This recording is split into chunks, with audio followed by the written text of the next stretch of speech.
Hello, everyone. Welcome to the event of today, Find Your Way to Confidence. I'm your host today. My name is Annie, and this event is hosted by me and my co-host of How Real Life Works podcast, Andre. Andre, say hello to everyone. Hi, everyone. Yep. So today I'm mainly your host. Andre is, let's say, the tech guy, but he will obviously jump in to support us from time to time.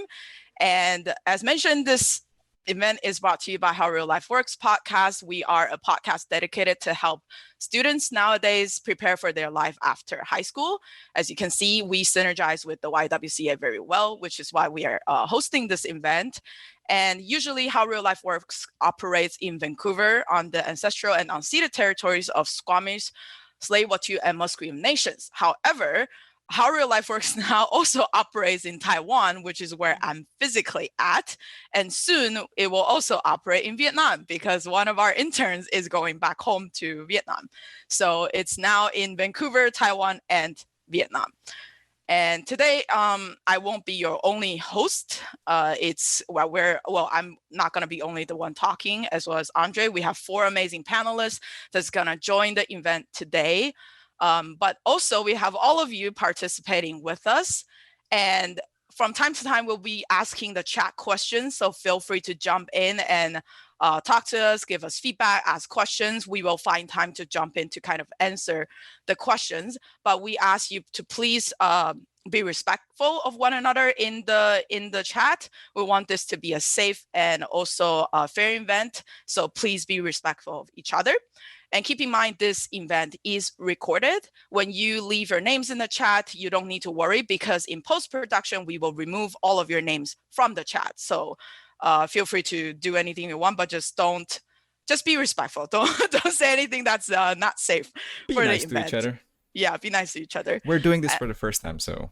Yeah, that's also true. And what we'll be doing on a high level today is we will be sharing some daily tips and tricks that you can do to make you feel more confident on a daily basis, as well as we will be doing some polls and fun activities to go around, and we will be having the panelists share their journeys and their experience in the workforce. And finally, we will have a plan to kind of help you carry out into you taking your first step for confidence. Now, we want you to leave this event excited and feeling that you have kind of an idea to where to go in terms of gaining more confidence. And the next step is really up to you and your mentor to kind of like take that step further.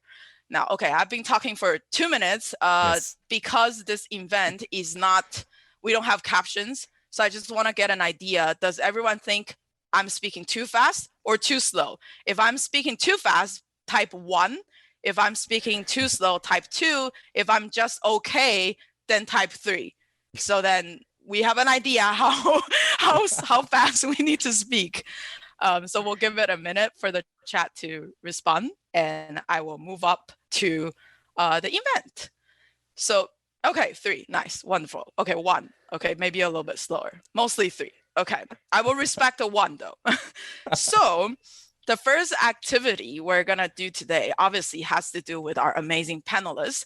Now, what we will be doing is that we will be conducting a vote immediately. So Andre, feel free to pull up the screen. What you will be doing is we have this thing called Mentimeter. So please follow the instructions on top. Go to the menti.com and type in the code. And once you type in the code, you should be seeing the screen you're seeing on the stream right now. And what I'll you will also be... share the link in the chat. Yeah, Andre will be sharing the link in the chat. So once you do this, we're going to start introducing our panelists. Whenever we introduce a new panelist, you will be able to just kind of like vote based on what you see. So the panelists are not going to speak. You're only just going to vote. How do you feel they are in terms of just by looking at themselves? So I see our panelists are ready. You can't see them, but I can see them. So here we go. Andre, let's show our amazing panelists. Ta-da! So, okay, now we have 4 panelists I'm going to introduce. I'll go from the top to the right side. So we have first up is Alex. She is a creative copywriter for Lululemon. Her background is in architecture. However, she transitioned to copywriting a few years ago. And that's Alex. So feel free to slide that scale if you want to. And then we also have Jess, who's a UX designer and digital strategist. She previously worked in the hospitality and tourism only, recently transitioned to the tech sector. So that's Jess.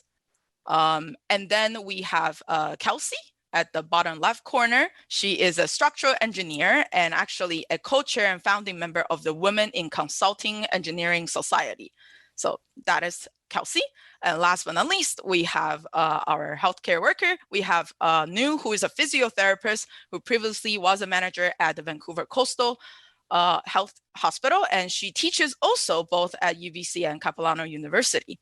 And she recently just returned back to the field after a brief resting period. So there are our panelists. Hopefully you have the time to kind of look at them, move that scale a little bit. And now we're gonna talk to each one of them. So we'll start with you, Alex. So say hello to everyone and tell us how you feel right now. Hi, everyone. I feel excited and a little nervous, but more excited because it's sort of like a new thing I'm trying, a new platform we're on. And also there's some faces that are watching me without me seeing them. So it's interesting. It's a mix of nerves and excitement, but really happy to be here. Right. So how confident are you feeling right now for your performance going forward with this event?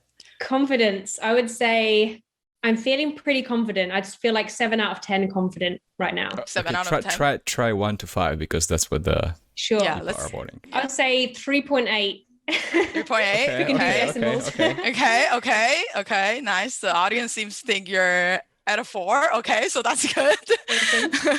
Okay, and what about you, Jess?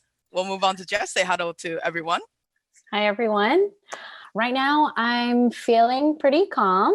And in this live stream, I'm feeling safe and I'm feeling supported based on who I can see right now, who are the other panelists and the hosts. So that's a good sign. Confidence-wise, for me, I feel like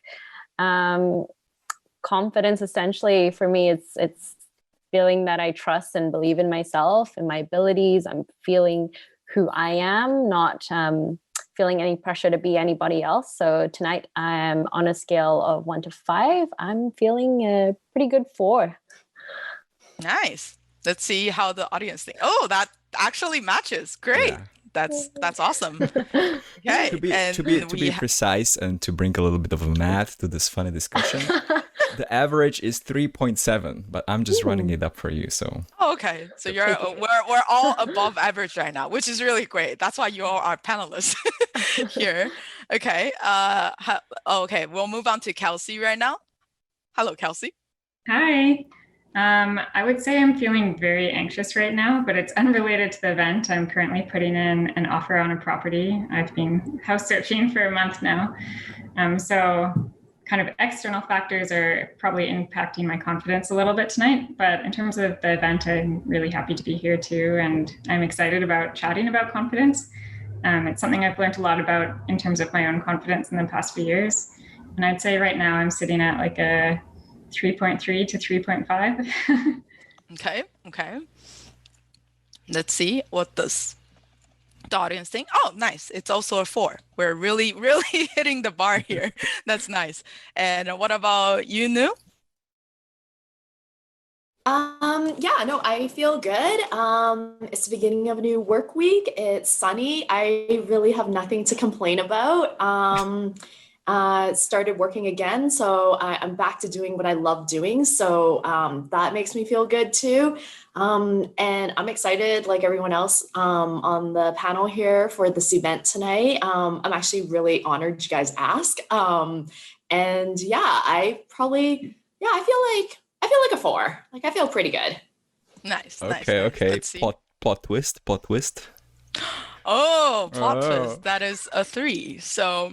Okay, that's a great segue into our discussion, which is basically how do you feel more confident? And from this audience poll, we can kind of see that how other people see you and how you feel is very different. Like Alex was saying, I'm feeling like a 3.8, and then Kelsey's like, I'm feeling a 3.3, but then the other people things like, oh, they are pretty much like very confident. But then we also have New, who feels really nice, but maybe to other people that is a 3. But does it really matter how other people perceive us? We'll get to the bottom of that. But this is kind of like a pretext going into this event today. We want you to know that confidence is something that can be perceived from external factors and also internal factors. And obviously, you would know that by now, hopefully, the only person that can change how the other people see you or like change how you feel about yourself is you. That's why we're here discussing plans to how to make us feel more confident. So we're gonna go into the first discussion of today, and I'm gonna ask the chat first while we move into talking to the panelists. So chat, what are some things you do daily to feel more confident? Like tips and tricks, or just it can be super simple, as in like I need to shower every morning, or it could be I need to listen to my super hype song when I'm doing something. So just let us know anything that you feel like this is like contributing to adding to your confidence factor. But we're going to talk about that as well with the panelists. So maybe we will start with Jess first. Maybe tell us in 2-3 minutes what kind of things you do daily to feel more confident. Sure. I would say what I like to, or do my best to integrate into my routine, is starting the day with some breath work before I even check my notifications, before I look at my emails and all that stress or possible anxiety sets in, that I set myself up calmly for the day. If I'm ever feeling down, I also try to make an effort to video call with my family who are overseas and my friends that are in different cities. And without them even realizing, they give me the boost of confidence that I sometimes need. And I would also like to add that something that I do that would be different to past Jess, or maybe even high school or young, early 20s Jess, is that I do less, in the sense that I don't try so hard. I don't try to be perceived appearance-wise in any certain way. These days, comfort is key. And I like to add my personal flair by accessorizing with some quirky jewelry. Tonight, I have on my pineapples. And nice. It's just small touches and details like that give me my confidence that I find today, which is very different routine to how I have been previously. Yeah, in a nutshell. Right. So you're kind of also touching on like two things. There are like external things like getting like accessory to make yourself feel nice, but there's the comfort piece that you mentioned, kind of like focusing on making yourself feel comfortable every day is also like a very important part of that routine, obviously, and the support from kind of like family and friends, right? Definitely. Nice. Thanks for the tip. We are seeing a lot of things that's coming in the chat. Yeah. Why don't we take a look at the chat real quick, Andre, before we move on? So there are quite a bit of people that's talking. I'm seeing that get a good amount of sleep. That is very, very important. So your brain isn't freaking out. I would sadly say I definitely did not get a lot of sleep yesterday. This has been like me operating on a 6-hour sleep. So if I do something crazy later on, we will know that drawing is difficult is correct, that you need a lot of brain, you need a lot of sleep to get your brain power. Drawing is difficult, LOL. Oh, sorry. Yeah. Sorry, I mispronounced her name. And then we also have Grace talking about Superwoman pose before any work presentation. And I'm thinking that you're talking about you can't see my arms, but it's that Wonder Woman pose. That is. Yeah, I'm wondering what are guys supposed to do. Can I also make a Superwoman pose? Probably. Like Superman pose? I'm not sure. But any kind of like, I guess we also have this thing called as kind of like outward stretching, kind of like your body for the body posture. So that also helps. We also have breathe breath work and moving bodies when the tensions gets high. So if they need rest, so we're seeing a lot of rest. And we also have a lot of tips coming from like dressing up, good music, and keep throwing in the questions chat. But we're gonna move on to our next panelist before we say everything that they might need to give us. So we'll move next to Kelsey. Why don't you share with us some of the tips you have? Yeah, for me, I like starting in high school and going through university, I didn't have much confidence at all when it came to presenting or networking. Social situations with friends hasn't really been my issue, but definitely in presenting, I would get panic attacks, so anxious, so nervous. And now today I'm able to present. I get thrown into a room with like 30 senior male engineers, and I'm there as the only female, and I need to present, and I have so much more confidence than I used to. And there's been a few things that have gotten me to this point now. And one of them is practice. I have to get thrown into those uncomfortable situations or I will not get better. And I think in high school and university, I didn't force myself into those opportunities. So now there's anytime something comes up that I'm afraid of, I always say yes. And it's done a lot for me. And the next thing that I've done is just fake it till you make it. I would never fake my technical skills, but I fake my confidence a lot. I've learned a lot of techniques to show that you have more confidence. One of them is your posture. So lift your sternum up, put your shoulders down in a relaxed position. Focus on your breath work. When I get nervous, I get what they call vocal fry. So my voice will kind of get all crackly. So if I just focus on breathing, that helps. And for me, clothing and appearance also helps a lot. I have professional favorite clothes that I wear. This is one of my favorite shirts, so I'll wear it when I want an extra boost of confidence. Nice. Awesome for sharing. And I kind of, go, Andre. That reminded me of our motto of our company where I met Annie, by the way. If you remember, the company was telling people to get comfortable with uncomfortable. Yeah. That's what you were saying. That's every time we in a like weird project and we'll kind of like encourage each other. We're like, this is like very weird, but okay, we're okay with this, right? Yeah. And I definitely share the same kind of like love for what you mentioned, like wear something that you really like. Unfortunately, because I'm in Taiwan, I don't have my favorite shirt, let's just say, but and I actually wear another shirt, but it suddenly dropped like 15 degrees in Taiwan and I got too cold. So I'm now wearing this sweater. But I think wearing something that makes you feel powerful, makes you feel really presentable, also helps when you are meeting people for the first time or you have like a very important work presentation that you have to give. So that kind of helps with that. And I'm seeing chat is slowing down a little bit, so I can give a little bit of recap of what the chat has been saying. Some of people talked about giving themselves pep talks. I think this is really important, especially you're about to do something that's really crazy, that's really kind of like unknown.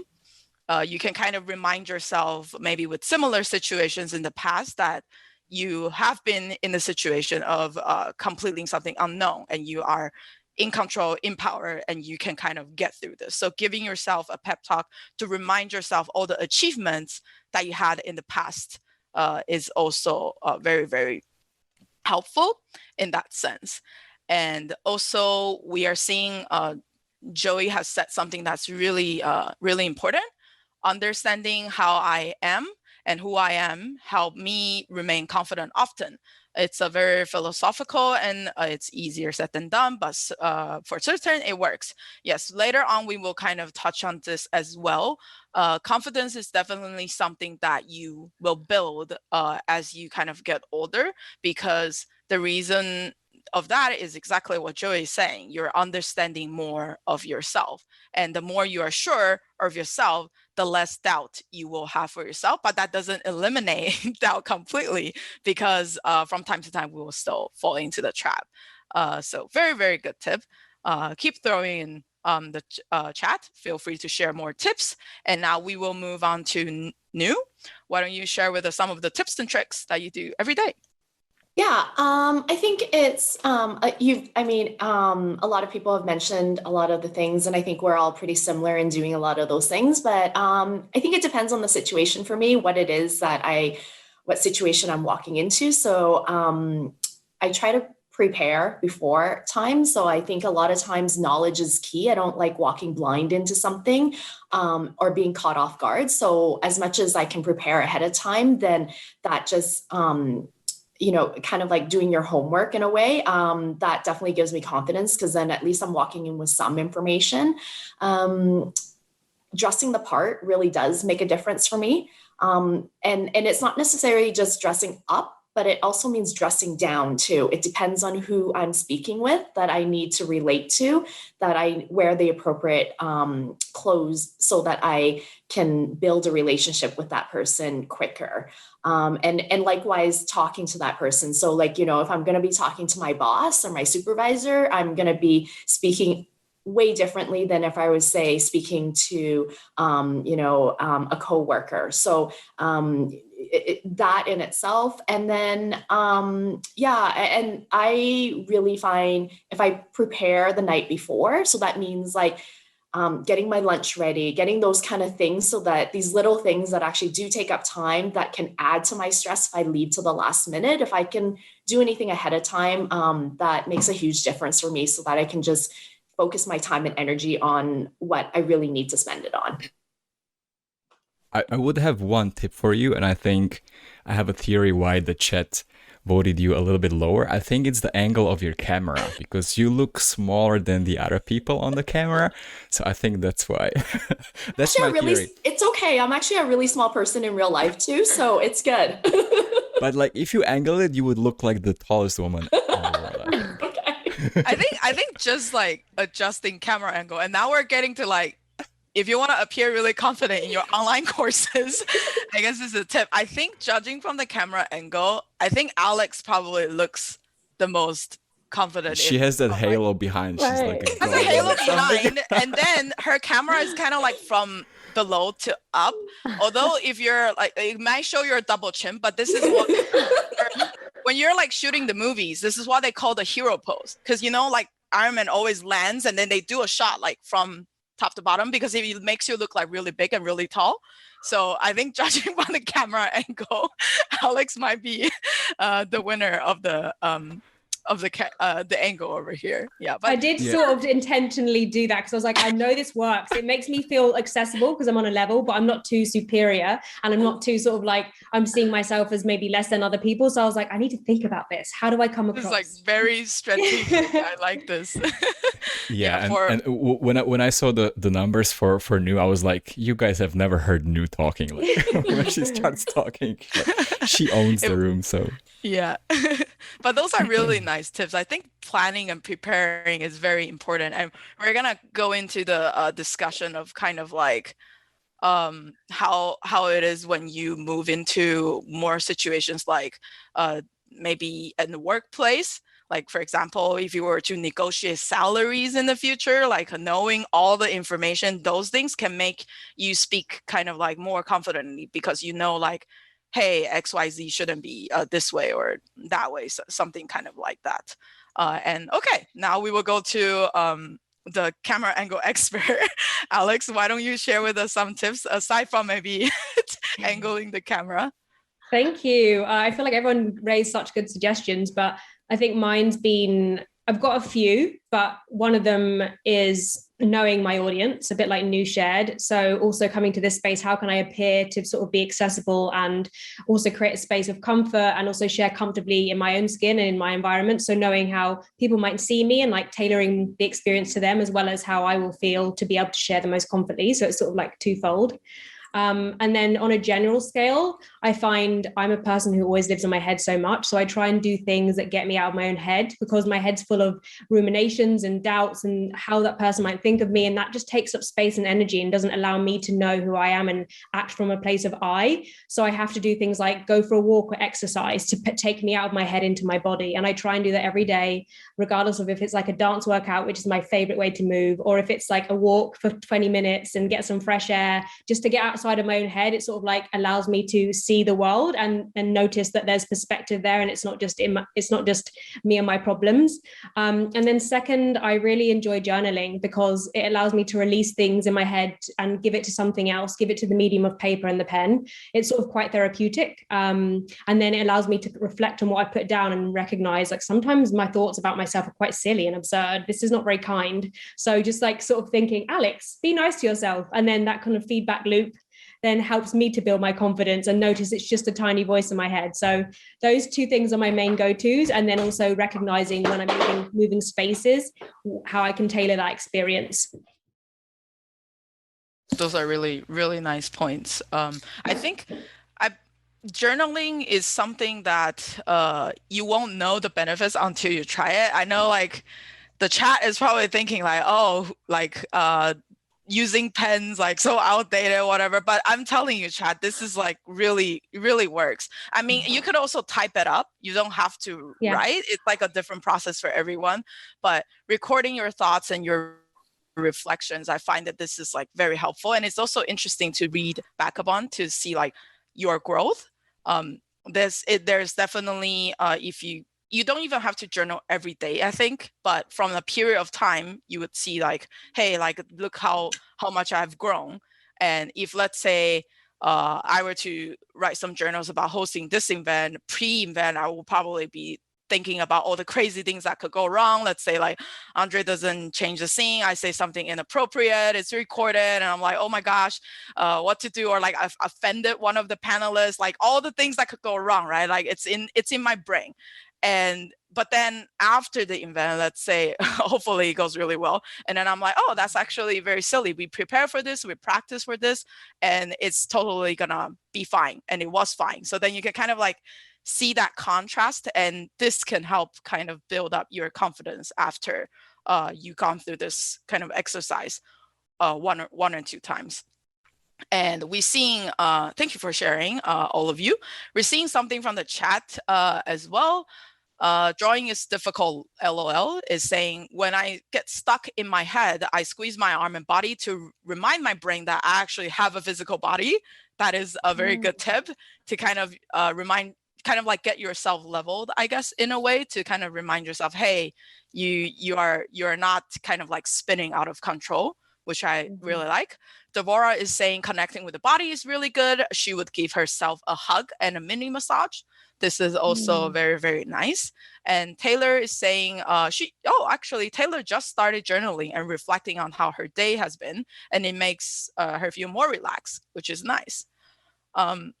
I didn't intend to ask Andre questions, but I'm just curious what you do actually every day to feel more confident as well.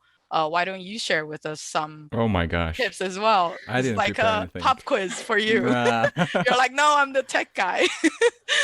I think for me, just like for everyone here, it has been a journey. Like, I don't think there's like anything particular that I do. Like, I wake up like, hey, I need to get my confidence up. I think it's more about, for me, it's like the life that I try to build over the time, so that like my life is mostly filled with the things that I like to do and that I have a total freedom of doing. And then I think to me, it's not about like confidence or not confidence. It's just like, I get to do what I like, and I don't even consider confidence a factor in something. Like maybe here, maybe I'm a little bit less confident because I haven't done it in a long time. But like, if you like the things that you're doing, then I think like that gives you a lot of, I don't know, like it removes a lot of the burden, the constraints, because you're just, like getting into the zone. That's what I'm trying to get to, because then there's no fear. I feel like fear is very related to confidence. I think maybe we will be talking about in the second part. And so, yeah, I'll be quiet for now. Yeah, that's actually, thanks for sharing. That's actually a good point of fear, which I hope we will talk about it a little bit later as well. But fear indeed is a source of beating yourself up, telling you all these crazy noises in your head. And we're going to tell you how to defeat that, hopefully, or at least take steps towards defeating that. But I'm also curious if the panelists have more specific examples, because we kind of gave out like a lot of examples of how you can feel more confident. But do you recall kind of like an event that you feel very kind of like insecure, and then you use these kind of methods to kind of power yourself over? And I can go first. For me, like, this event we've been preparing this event for like months now. And yesterday, because I'm in Taiwan, I'm in the future. It's already March 23rd, and this event is happening at 8 for me a.m. in the morning. So yesterday night, when I was trying to prepare for it, I started having these like panics, as what I've just mentioned to the chat. Like, there are all these crazy things that could happen. And I made a very, very detailed event rundown, but I was thinking I could kind of like write even more details to prepare myself to what to say. But then I find it in the end, it kind of like started stressing me out, like, to prepare. So then I didn't really know what to do. But in the end, I kind of just gave myself a pep talk. It's like, okay, you can do this. You have hosted many things before. You hosted even like in-person live sessions, and you're like hosting meetings every day. This is just almost as if hosting another meeting, but a more fun and positive vibes. It's definitely going to be okay. Just calm your nerves, and then you'll be fine. And now that we're here, so hopefully so far I'm doing okay. And yeah, that's kind of like what I want to hear from the panelists.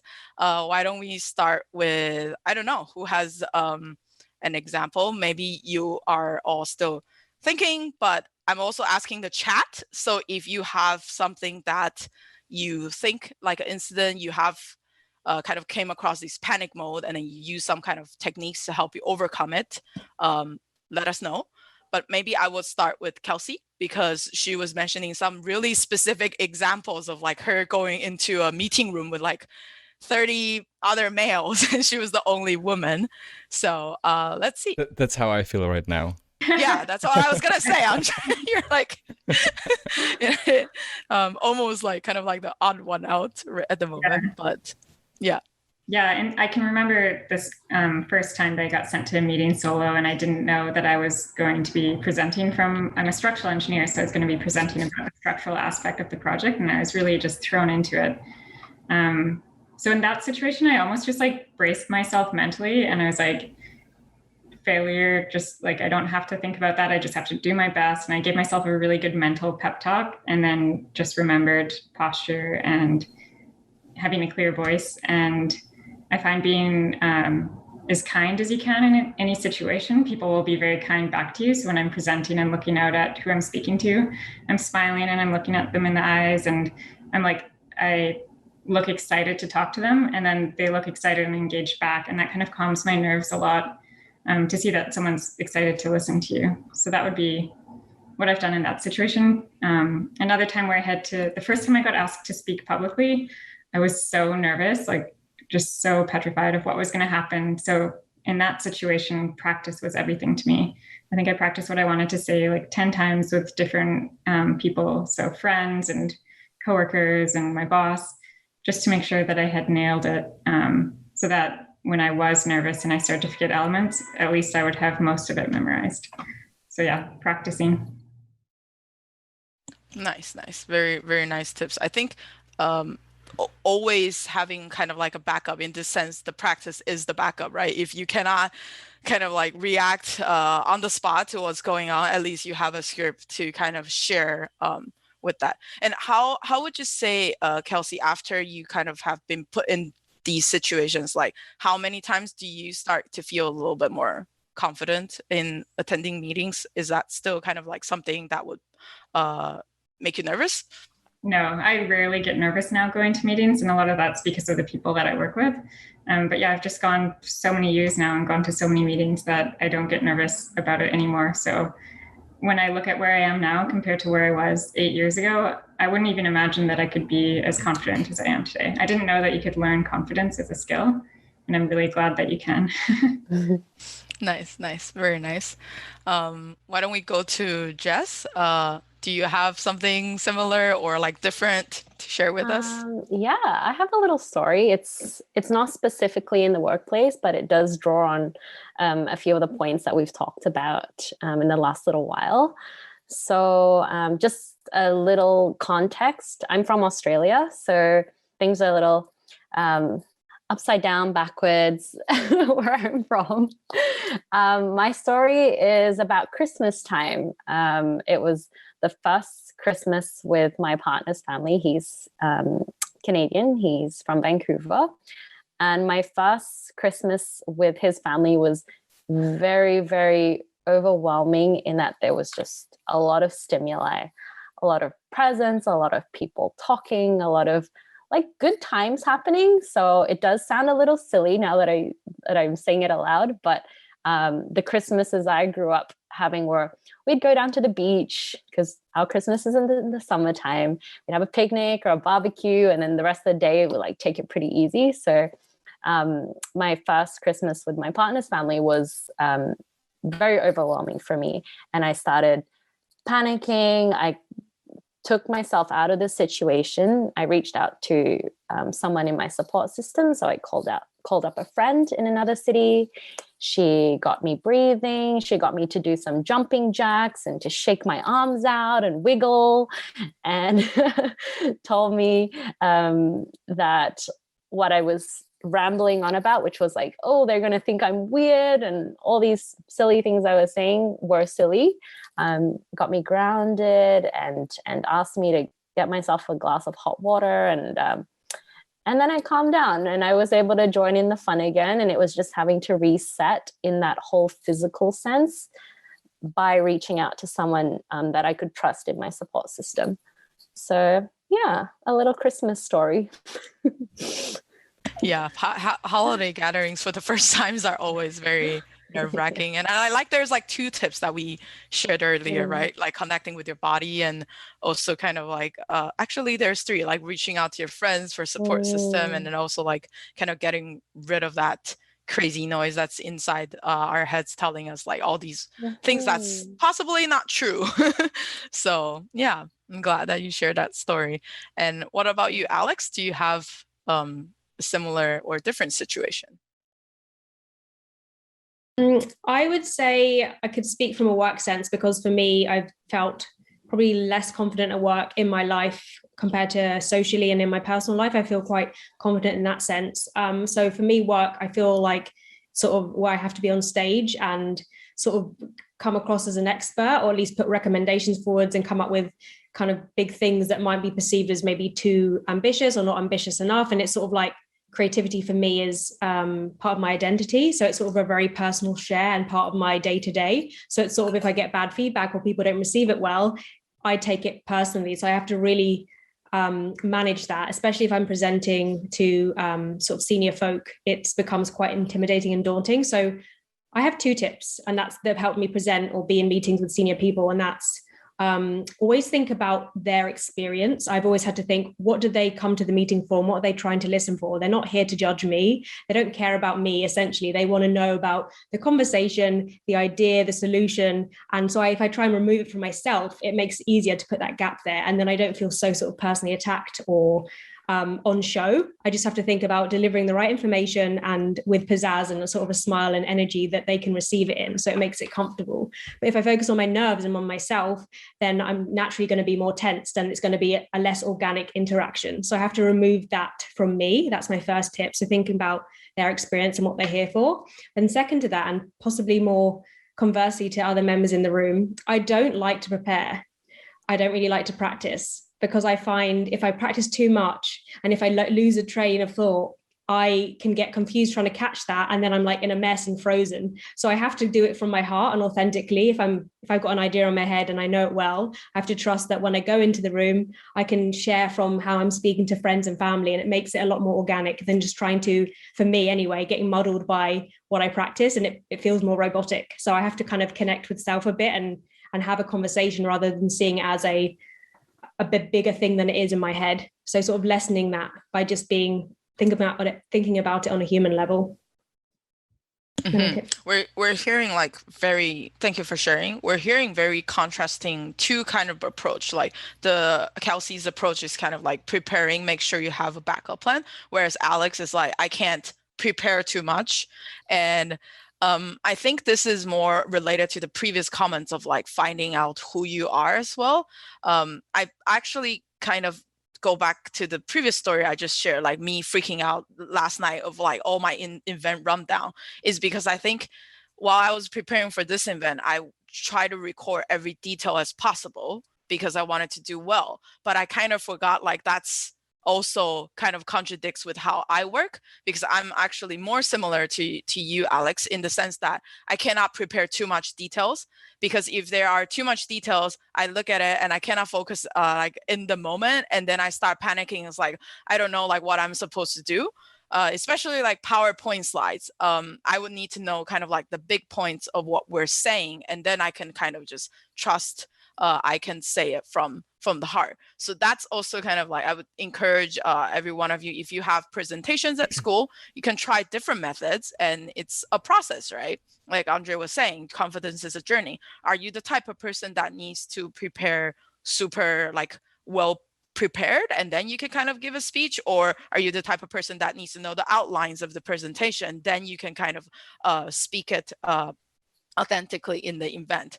And that is definitely something I think worth exploring, because as you grow older, maybe you go to your jobs or interviews, like these are kind of the things that would be helpful to you. So that finding that out is also very important. Yep, thank you for sharing that. And lastly, we have New. Do you have a situation where you're like super nervous? I feel like there must be a lot because of the nature of the job. It's like quite urgent in a lot of sense compared to maybe what I do at work. Yeah, I think it really like, yeah, there's a lot of things that I can't plan for because I work in healthcare. So lots of things come up that I can't plan for. And that's where I really do need to like fall back on myself, knowing that I am the actual healthcare expert. Like the questions might be coming from patients or families or even other healthcare workers, whether they be physicians like doctors or nurses or whoever they might be. But I'm the expert in my field, and that's what I need to fall back on, is that they may be asking the question, but I still know more than them with respect to what it is that with that subject matter. So I need to remind myself that. And usually when I do, then I can speak really confidently and really assured, and then also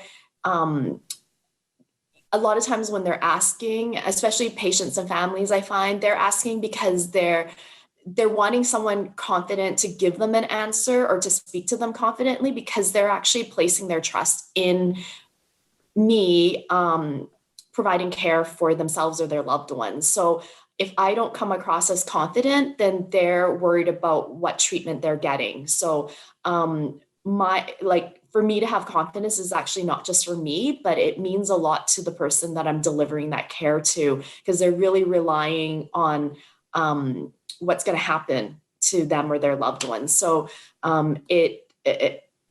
but to come back to it, it really, in those kind of situations, I just remind myself, I've been doing this for a long time. I know what I'm doing.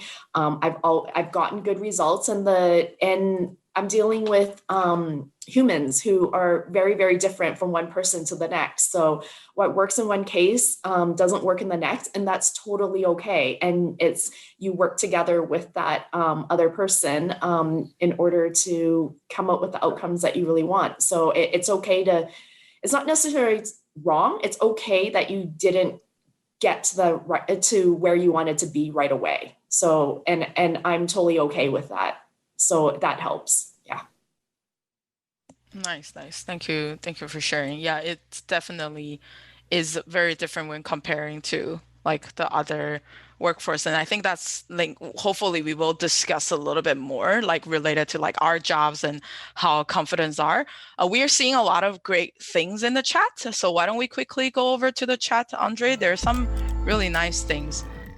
Going back to journaling, Alicia was sharing earlier that she would actually she would journal at the end of the every work week and name something that she's thankful for, name something that she's really proud of, and also name some frustration that she had. And also she would name things that she wants to improve upon and be thankful for, and something that she's wondering about. So there's like a good balance in here, which I think is really nice. There's things that she's curious about, and there's things that she's thankful for and proud of, and also kind of like have that reflection, and also maybe improvements for actions she can take upon. So that is really good. We also have a very specific example from Taylor. She's saying that I had to perform a solo for a choir and having everyone's eyes on me, very nervous indeed. And she almost had a panic attack, but then Taylor take a breath and then turned around to face the mirror instead and kind of carried on. And someone, drawing is difficult, is saying that just YOLO it, which is I think Andre would agree. Every time we try to 100%. record, we try to record something for the podcast. I'm like, okay, do we need to do like a practice round? And he's like, no, let's just YOLO it. And then we would kind of like do a trial, and then we're like, oh, maybe this bit we can kind of trim a little bit, and then we kind of re-record. And I hope I'm pronouncing everyone's name correctly. Andrea is also saying that she agrees with Nu, giving herself permission to not have all the answer takes a lot of the pressure off, because it makes you seem relatable to people that you're interacting with. That's also true. We're also seeing one question here from Drawing is Difficult, LOL. Will the panelists or others be speaking more about confidence in one's skill and social situations? Maybe I would need a little bit clarification on what do you mean in terms of like confidence in your skill? Do you mean like building up the skill for the future? And as for social situations, maybe a little bit more specific as well. Are you talking about just normal casual friends, social situations, or more like work related? Kind of like Jess's story is more about non-work related. It's more interpersonal kind of relationship over there. And I'll let you come up with a more specific question, and everyone else in the chat, if you have questions you want to ask the panelists, feel free to share. Regarding social situations, I'm not sure if this is answering correctly, but I have something I can share. My previous job in Taiwan, when I was really young, I started working when I'm like 24. At that time, well, not really young, but 24. Consider my age now, I think that's really young. Maybe to all of you, that's very old. But I started working at 24, and I had to, because my job is a film magazine editor, so I have to go out and talk to film and cast, interview people, which means in situations like that, there are a lot of journalists there. And a lot of the journalists in Taiwan, they kind of been doing this for like over 10 years. So there's kind of like an age gap. And there's kind of like, when you go to these events, they all already know each other. So it's kind of that situation in high school when you're like the transfer students and everyone kind of had their best friend and you're like, hi, can I join your group? And I think this kind of triggered me in a way, because when I was younger, I moved a lot. I moved almost every 2 years because of my my dad's occupation. We had to move a lot. And it's not just moving around the cities in Taiwan. I was moving between countries, like between South Korea and Taiwan. So I essentially had to remake friends every 1 year or every 2 years. And it's very annoying. It's makes me always feel like I'm the person trying to break into people's inner group. And that always makes me nervous, because I have situations maybe where I try to fit in, but because of the language barriers, I couldn't fit in, or just because we're not meant to be friends in a way, I had some bad situations. So this kind of, I didn't realize this, but when I started working in that job, it triggered me. I find it in those situations, I can't talk to these journalists. Like I can't even go up to say hi. It was just very awkward to me, to the point where I think when we go to a press event, I would need to hide in the bathroom to like wait it out until it's almost the event and I go out, so I don't have to social with everyone in the room. And after I kind of discovered this, I started to think why I'm this way and try to improve. Kind of like what Alicia was saying, I was like, okay, this is the fear, I'm gonna take an action. So I started going to these random meetup groups in the city to just like talk to people and like socialize with people. And I find I actually do pretty well in those situations. So then I'm like, okay, so what's the problem? So in the end, I find that the problem is because when it's work related, I have to kind of make people like me. At least that's what I feel, because and then it triggers of when I'm younger, I'm trying to break into the friends group to make friends with other people. So that makes me nervous, and that kind of like breaks me in a way. But if I'm just socializing with all of you right now, talking on certain topics, I'm not triggered by that. So that's kind of like my process of understanding more of myself and knowing that I don't have a solution for that yet, by the way, but just knowing that source of fear and why I'm this way already makes me feel better. Because when I'm in those situations, I'm like, okay, is this again, but you know why you're feeling this way. So this time is going to get better. And I would say that's kind of like a progress right now. And drawing is difficult has more clarifying questions. Let's see. Like in one skill, I mean that sometimes people compare how good they are at something to others. I wonder if you can maybe offer us some pointers that will help us stop comparing ourselves to other people. And for social situations, I'm not in the workforce yet, but I'm usually confident in my school presentations. My confidence wavers in fitting in and making friends. Yeah, that's kind of like very, I wouldn't say I'm the best person to give advice on this. I'm not sure. I'm just gonna randomly pick a panelist. I don't know, Alex, do you have any tips for fitting in and making friends? I love that question. Thank you. That was such a great question, and also probably balances a conversation between work, which not everyone can relate to yet, and like school. And so a really, really great question.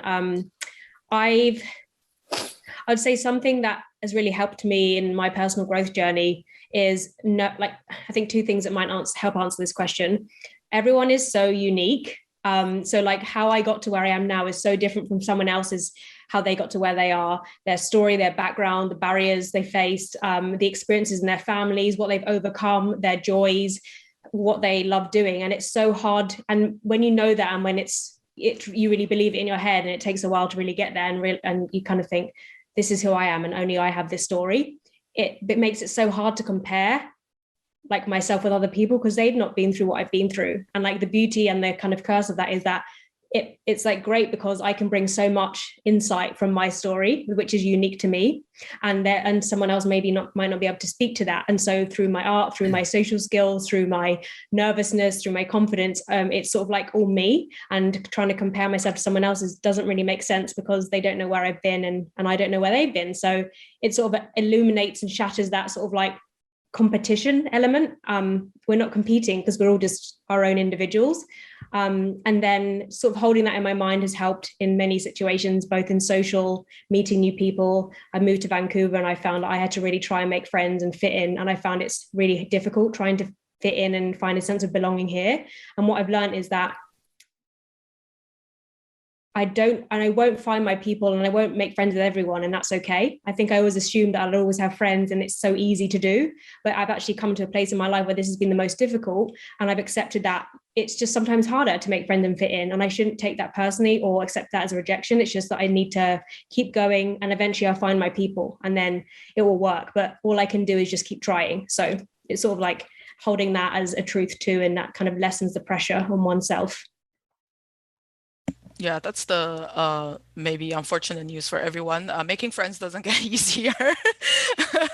But the good news is that you know more about yourself, and as you are more sure, I don't know if the other panelists would feel this. When you meet someone for the first time, you can kind of start feeling like if these are kind of like the people on the same vibes as you grow older. So you can kind of envision like, oh, well, I become friends with this person or not. But sometimes the radar doesn't always work. Like when I first met Andre, I didn't really like him, to be honest. He's very different from me. And I didn't not like him because of that. It's just the ways we work is very different because we used to work in the same company. But after that, I think it's true that everyone has a unique experience, but there are also a lot of common shared experience. And finding out, I think, that common thing that connects us to every different unique individual is helpful in kind of finding that bond and establishing relationship from there. But yeah, I think that's a really great insight. We hope that answers your question. Drawing is difficult, LOL. I think that drawing is difficult, LOL, technically is hinting at a solution to your problem, Annie, that you were sharing. Yep. I think part of your problem could be the comparing to other people. Like we all do it. And it's the feeling that you're not good enough for others. I think that's what could be also stopping you. That's my first comment. The second comment I would make is what Alex was saying is, and again to the question, don't try to fit in. Just be yourself. Yeah. I think that's more important. Like be yourself and the people will find you. Like sometimes, yes, you need to make some extra effort, but the people will come. And the last thing is that, yes, like I respected Annie and I looked up to her from the moment that I joined the company. Yes, she didn't like me because I make stupid jokes and so on.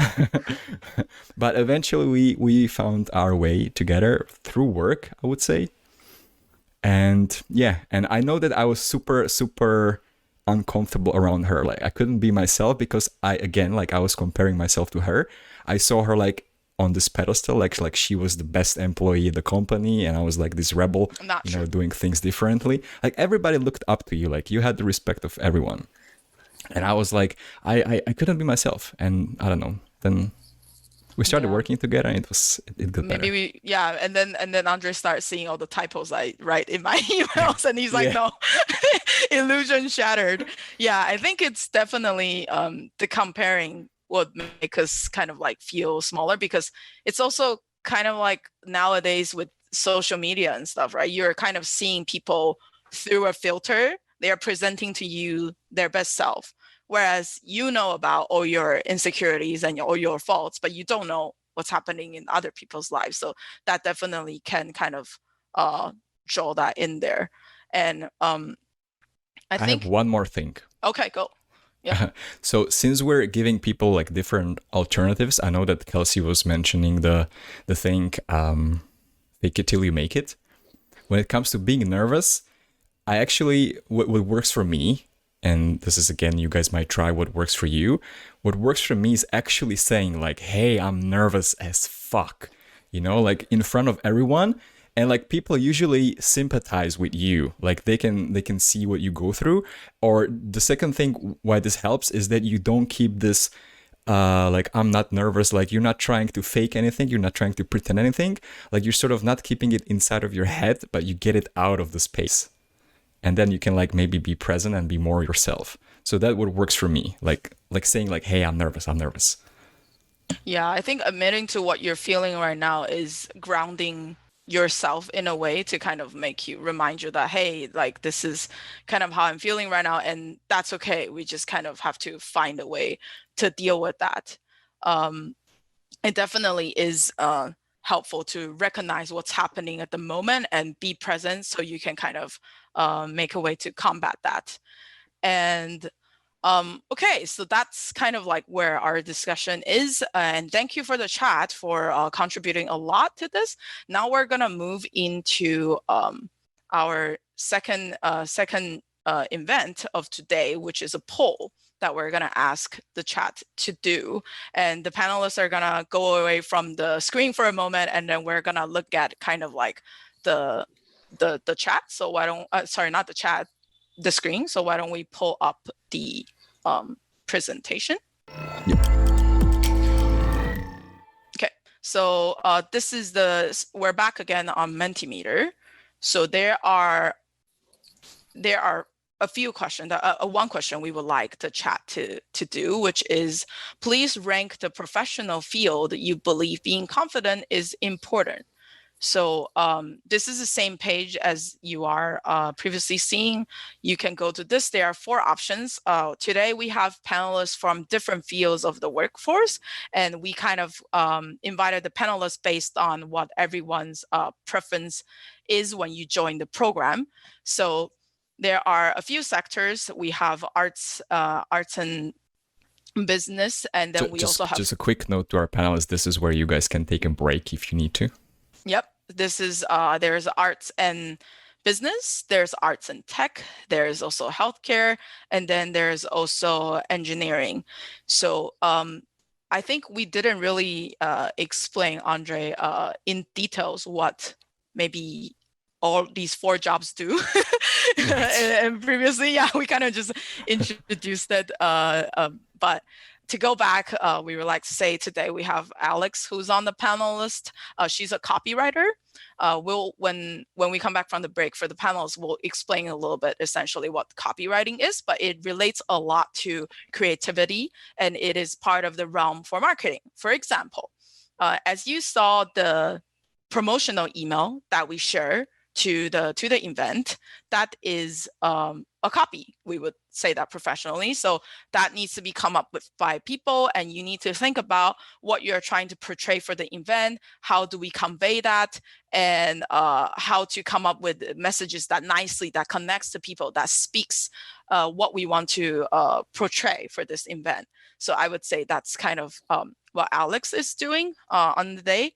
And I don't think I can explain UX designer very well and and digital strategist. So I'm going to leave that to Jess. But my guess is her job mainly is UX is kind of like the interface of all the technology that we're using. But because I don't really know this, I'm going to leave it to her when she comes back. I can try to give a brief explanation. Let's say you launch TikTok and you want to post your first TikTok ever.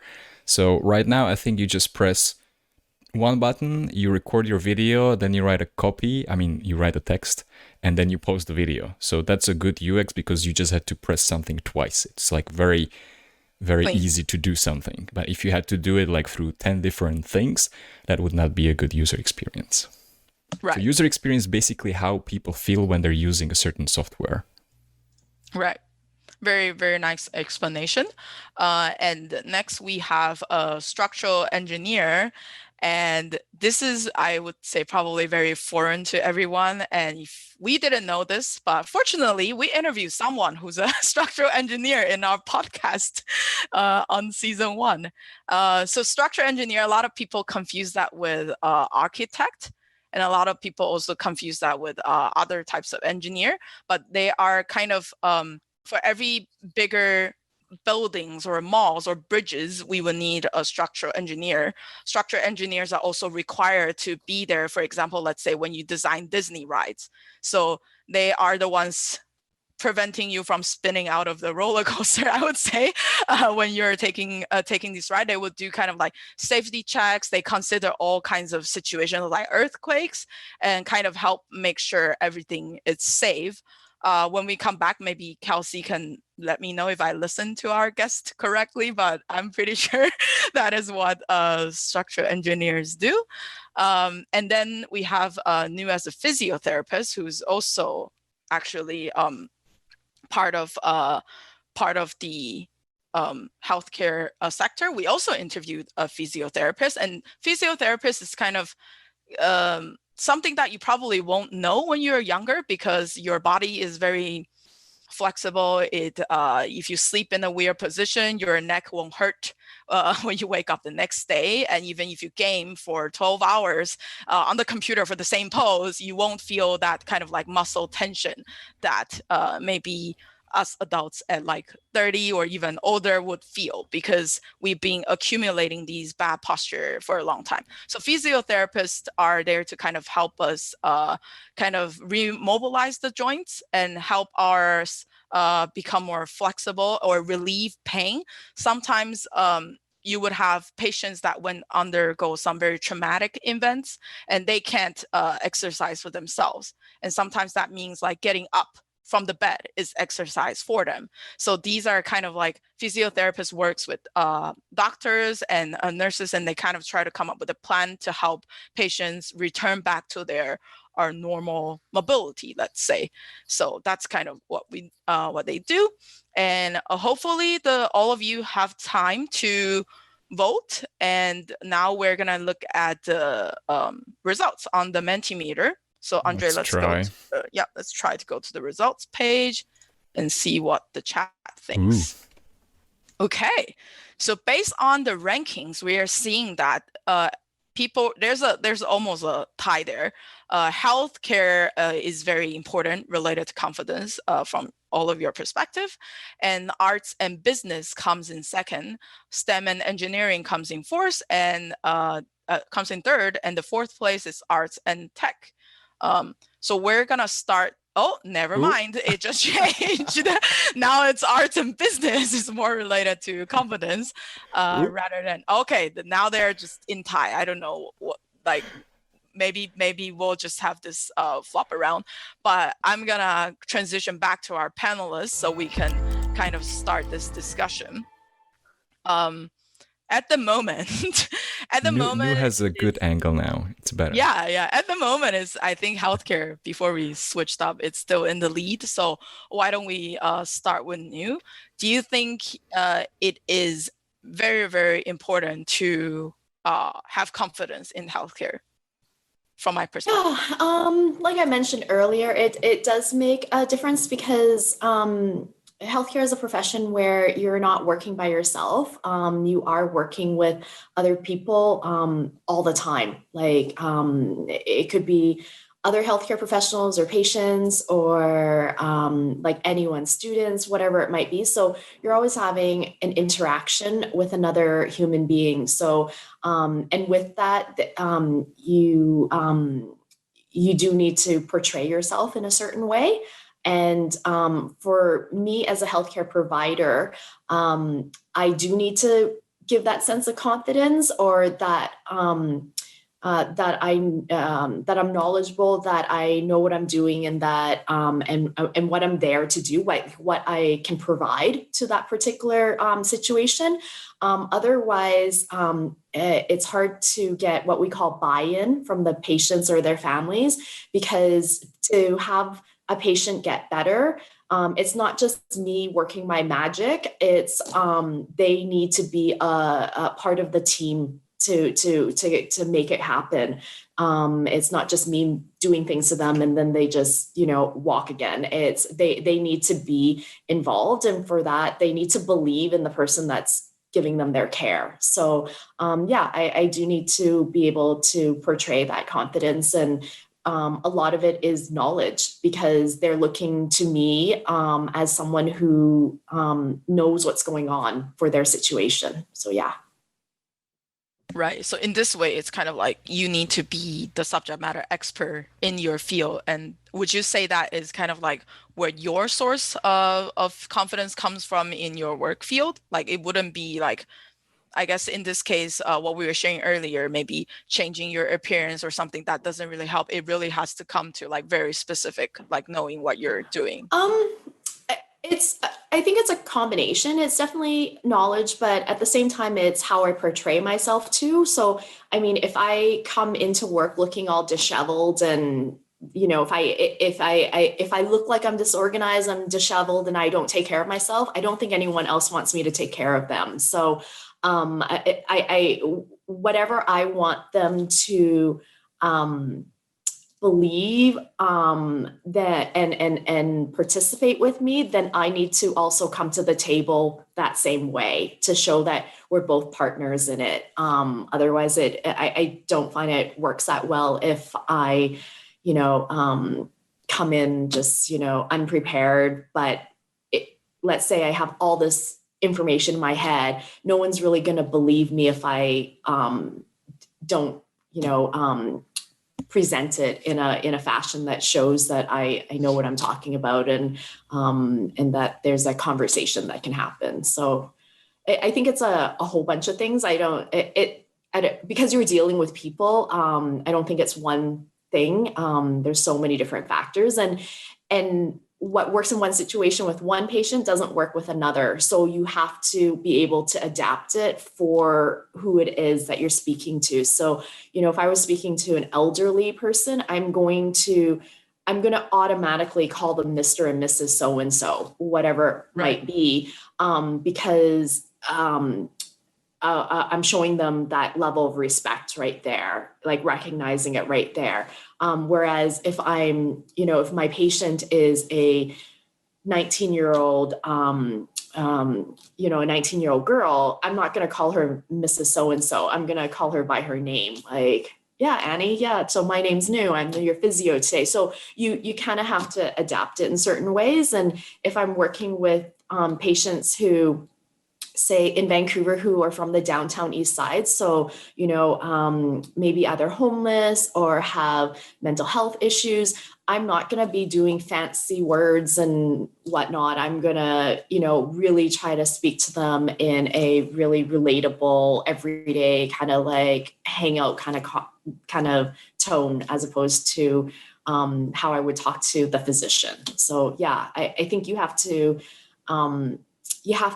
be able to take the temperature of the room and the context and the people that you're talking to in order for them to sense confidence.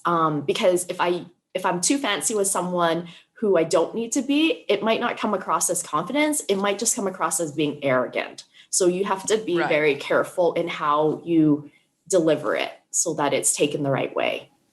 Right. There is definitely kind of like a fine line between making people feel you're confident and kind of just like single-minded and very focused on your own ideas. And that could come off as like very arrogant. That is very well said. Yeah. And I think what you were saying is kind of like you have to kind of know your audience and kind of adapt yourself into kind of finding the language that you can speak to them that will most connect with them.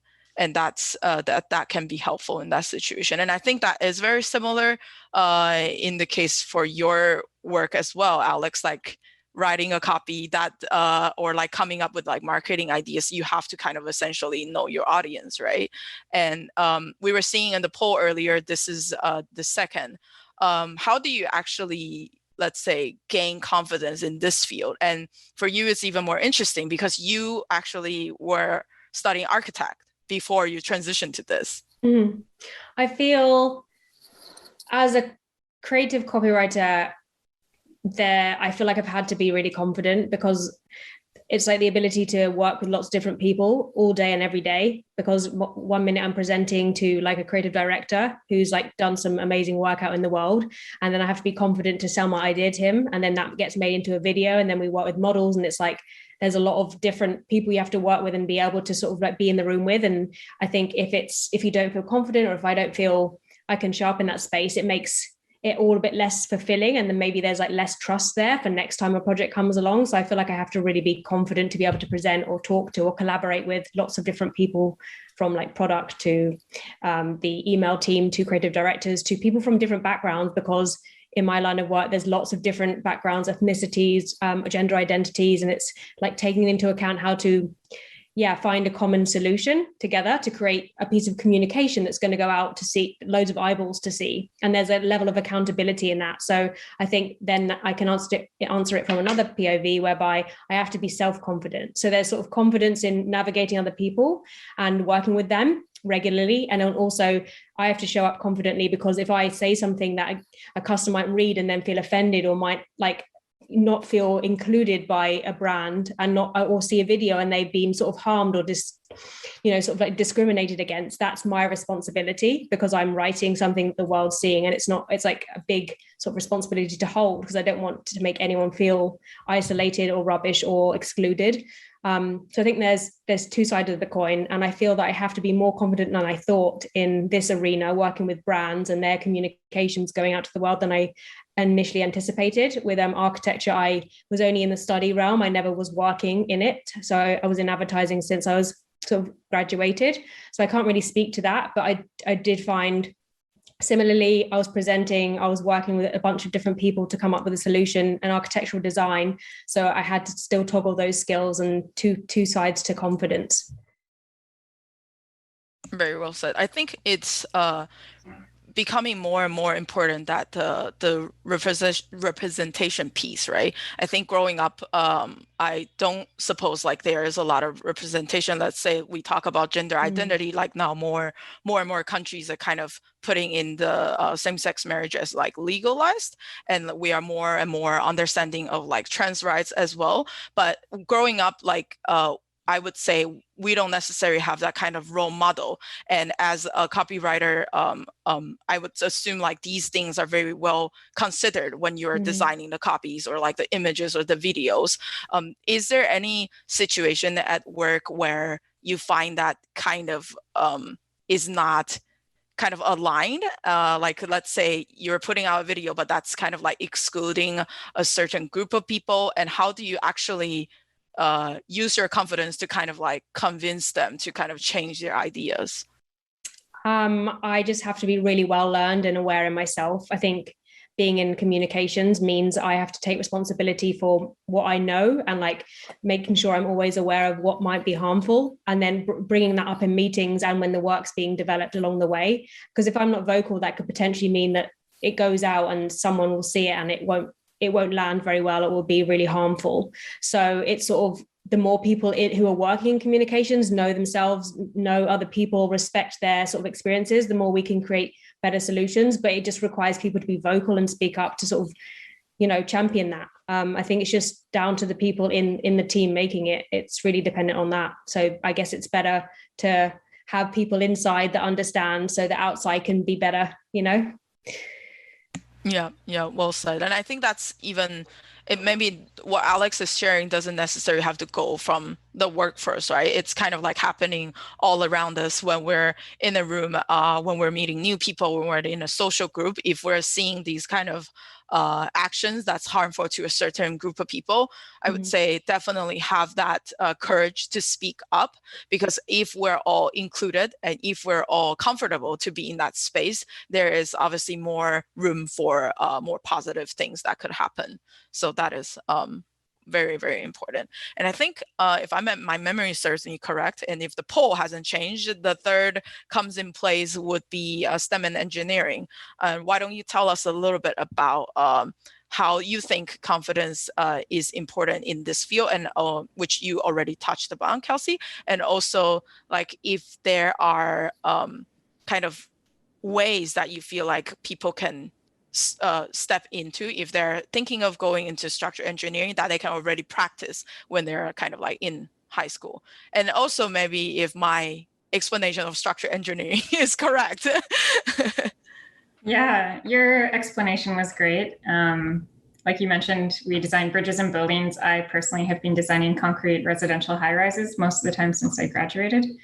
So I'm designing buildings around Vancouver that I walk by and drive by, and people are living in these buildings after I've designed them. So for me, I think confidence is extremely important. Imagine if you see a crack in a structure element on your house, you see a crack in the ceiling, and I'm a professional engineer, so I've been certified as an expert in the field where I'm able to give advice on the structure, and you see a crack in the ceiling of your house and you're like, can I go inside? Is this safe? And I'm like, I think so, maybe. Yeah, it's probably safe. You probably wouldn't want to go in your house. So I can't do that when I go to meetings either, even though I might feel like that inside. I might feel a bit nervous and not confident, but I have to be very assured, and I have to use a certain language that conveys a lot of confidence. And that might be saying, yes, you can definitely do that. This is structurally acceptable. And where that confidence has come for me, and I've had to develop it over time, is having the technical background to back that. So I need to certify if buildings are safe for people to live in, if they're safe under an earthquake or under a windstorm. And that takes studying. So you study at school, but you continue to study after graduating.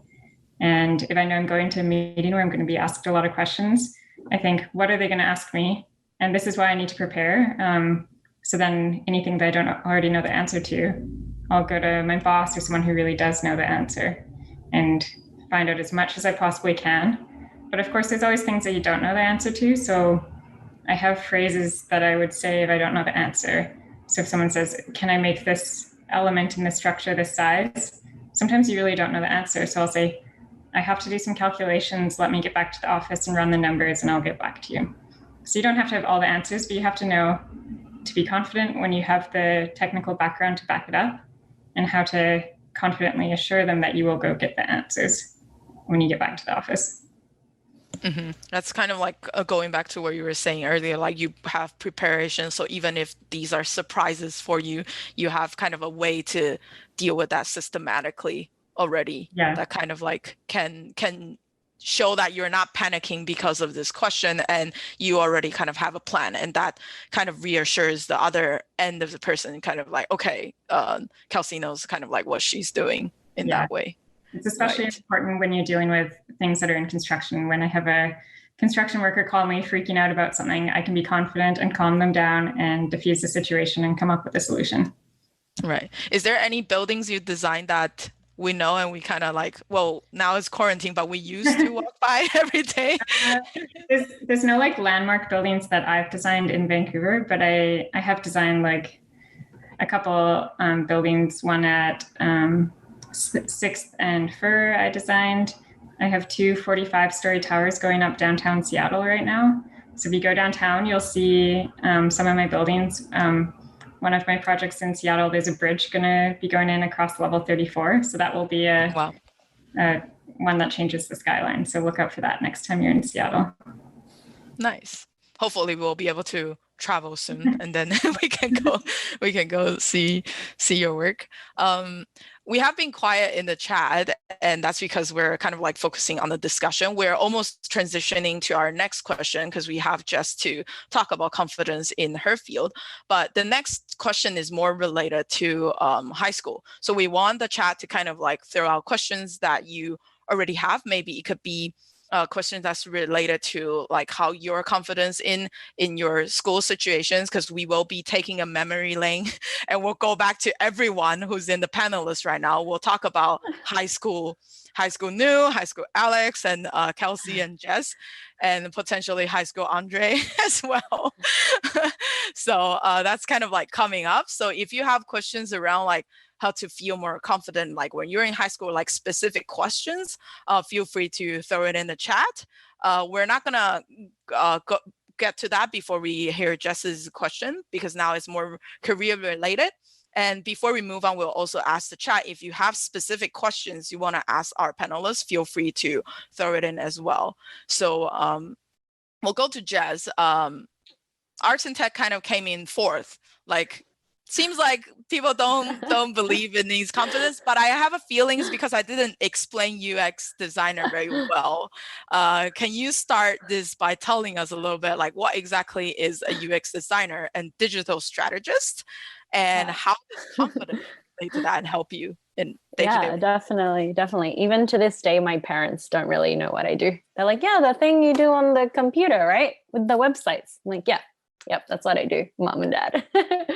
But Andre, he did touch on it, talking about user experience. So UX, it does stand for user experience. So I go in with a lens looking at a user's experience through their journey on any kind of digital platform, whether that be a website or an app or marketing material or social media. And what I do for my clients is I help them improve that experience, make it more seamless, whether that be reducing the number of steps to complete a process of purchasing or a service, or gaining value from whatever the my client is providing. Just like Andre's TikTok example, it's like a 2-step process compared to like if they had to, fill out a form and then go to the next box and then wait for approval and whatever that might be. So it's not just about if a website or an app looks pretty and up to date, it's also how functional it is and how the experience is, as far as you don't have to think or be confused about where the next button will take you or scroll too far down the page to find the information that you need. So kind of in a nutshell, that's the service that I provide for my clients. What I've noticed in the recent while, especially the past year, is that a lot of my clients are coming to me for advice as to how to improve their online presence, with a lot of businesses having to go digital in order to survive, and being able for me to ensure that they feel that I can give them the best advice in how to give their customers and give their audience that online experience that is going to set them apart from the hundreds and thousands of other businesses that are now on the internet. So, as you mentioned right at the beginning of this live stream, I did transition into this field, previously working in hospitality and tourism. So I'd say confidence for me has been something I've been working on ever since my leap of faith and transition into this field. And I do occasionally feel that imposter syndrome, which I think anyone who has made a career change or maybe even works in a realm that is very fast paced and moving, like tech and digital is, would feel. So being able to ensure that my clients can trust me and feel confident in me does come from my own self-confidence. And when I'm feeling a little doubtful or feeling that imposter syndrome, I do have a few ways that I kind of boost myself up again, which is having mentors of my own that I go to for advice, for questions, for constructive feedback to tell me that I need to improve and I need to do better and I need to keep up with what's trending and things like that. And it's a constant process of learning and growing. You finish your education, but as some of the other panelists have mentioned, you continue to learn every day on the job. Yeah. Yeah, very well said, and really props to you for the transition. As Alex has mentioned in the chat, it's a very brave thing to do, and I think it doesn't have to be at work. I think coming into anything new is very nerve-wracking for anyone, and it's going back to what we were previously saying. Like, you would need to get comfortable with the uncomfortable, and then kind of like restart, and then find your bearings, and then try to kind of come up to do that. Since you were working in the tourism and hospitality field, can you tell us also a little bit about that field? Like, does that also has to do with like presenting and your confidence? Is that also important in the job? Yeah, it is. I will give a bit of context into my experience when I was working in that field. So my specialty was in hotels and resorts. So I've worked in different hotels throughout the world, and being able to welcome a guest onto your property and greet them with that confident smile, the warmth and the welcome and the hospitality that you would welcome someone into your own home. It does require confidence. Being an expert in what your hotel can provide and the experience that is going to be provided for them is important. Then if someone turned up and you're like, yeah, I think we serve breakfast from maybe 9 o'clock, and like being confident to be able to answer their questions and even give them recommendations and go above and beyond, it does let them know that they have the peace of mind to be able to relax and just have a good time and spend it with their friends or their family, their children. Definitely do need a good splash of confidence when you're working in tourism and hospitality as well. Yeah, I definitely have come across that waiter you just said who is not sure about when they serve breakfast, and I was like, okay, what's going on in this hotel? And that kind of gives guests doubts, I think. And now we're kind of going back to our high school eras. I would like to have all the panelists kind of like recall how were you at high school. So let's say we were saying on the scale of 1 to 5, right? You were all giving kind of like your points on how you were confident at the moment. Contrast that scale to you at high school? Like, how do you feel when you were at high school? Like, what were you kind of like, let's say, what was your like number one problem that you think that was stopping you from being confident? And I see the chat is still pretty quiet. And that's also a question to you, chat. Like, what do you think is the one thing that's like stopping you from being the confident or like being fully yourself at the moment? Like, what's the kind of like the top priority for you to kind of overcome this barrier? And I will start with you first, Andre, even though we're here for the panelists, but I kind of want to see what you were thinking. Like, tell us how you were like in high school. Like, are you, you were saying earlier, you're doing everything you love every day. You have full control. Right. Was that the same? No. Like on a scale of 1 to 5, I was probably -2. What about now? Now? It still depends on situations, but I would say most of the time when I do what I like, it's 4 or 5. Okay. So what happened with the -2? Well, what were kind of like the factors that was stopping you from being a 5? So as the people were saying, what is that drawing lady? Drawing is difficult. LOL. Yeah, like fitting in. Like I totally didn't fit in. So I didn't feel in. I wasn't the cool guy. Maybe I was trying to be cool, but I wasn't, you know. And when you pretend, you're just not cool because you are either cool or you're not. You cannot fake it, I think. That was one thing. And second thing was that, you know, like I really like girls, but they didn't like me back. I have to say that as well. You know, as you're becoming older, you start getting this interest. So yes. That's that. And I don't know, I didn't like school, like, you know, going back to what I was saying before, you know, like doing what you like to do. I really didn't like it. Like a lot of the subjects that we were learning really felt like somebody put it into the curriculum like 200 years ago, and now you just have to do it even though you have no interest. So that's, and yeah, I don't feel like I had like any real friends, to be honest. Yeah, so it's a sad story.